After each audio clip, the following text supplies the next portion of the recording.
bukan admin lelang. Di sini skill lelang dimainkan, taati peraturan dan juga undang-undang. Yang bermasalah langsung dilelang. Pakai prosedur dan juga surat kabar, itulah senjata kita supaya kita aman, jauh dari gugatan. Kerja aman, hati pun tenang. Yo, selamat datang di channel lelang saya, Steve Austin. Ya, di sini langsung aja. Ini ada pertanyaan, yang mana ya? Aduh, bingung. Ini aja wis. Saya punya pinjaman di bank dan saya macet, bang. Lalu masuk lelang. Saya sudah gugat, tetapi lelang tetap jalan. Kenapa ya, bang? Ini saya jawab sesuai kemampuan saya. Dalam Undang-Undang Hak Tanggungan, gugatan debitur suami atau istri, keluarga debitur itu tidak bisa membatalkan lelang. Jadi kalau kita gugat itu sendiri ya, lelang itu tetap akan jalan, mas. Tapi nih ya, ada satu ketentuan yang mana gugatan itu bisa membatalkan lelang. Jadi kalau belajar ilmunya tuh, maaf jangan sepotong-sepotong, nanti kayak gini. Mohon ditelaah supaya tidak salah paham. Tidak semua gugatan itu tidak membatalkan lelang.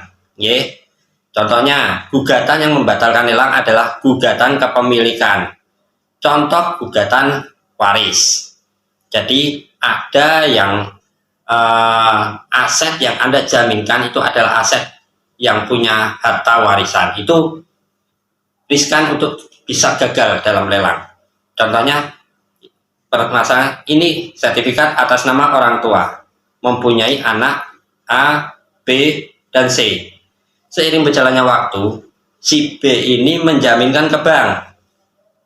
Nah, itu kelemahan hukum di Indonesia. Jadi, apa yang namanya APHB? APHB itu sendiri adalah Akte Pembagian Hak Bersama, di mana ketika salah satu ahli waris mengalihkan kepada ahli waris yang lain, satu tanda tangan, dua itu si A dan si C itu tidak tanda tangan, menurut APHB itu sah. Ya, sah itu menurut hukum di Indonesia. Kemudian lalu kita lanjut cerita, si B di kemudian hari itu macet dan akhirnya masuk ke ranah lelang. Lalu si A dan si C bisa enggak membatalkan lelang? Bisa. Karena apa? A dan C itu yang pertama, dia tidak pernah tanda tangan dalam akad.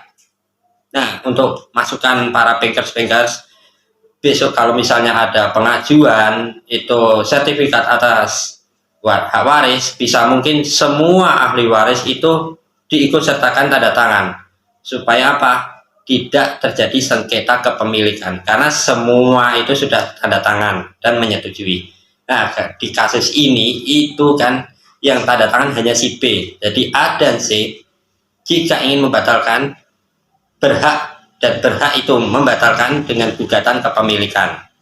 Nah, begitu. Itu yang bisa membatalkan. Jadi intinya di sini, pertama, kalau yang menggugat itu debitur, jelas lelang akan tetap berjalan.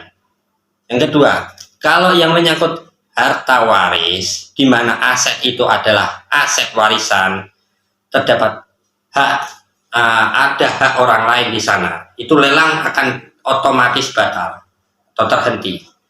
Nah, paham? Jadi tidak semua ya gugatan itu membatalkan lelang. Jadi ini yang harus teman-teman telaah dan pahami, jangan sampai salah persepsi. Oke, salam lelang.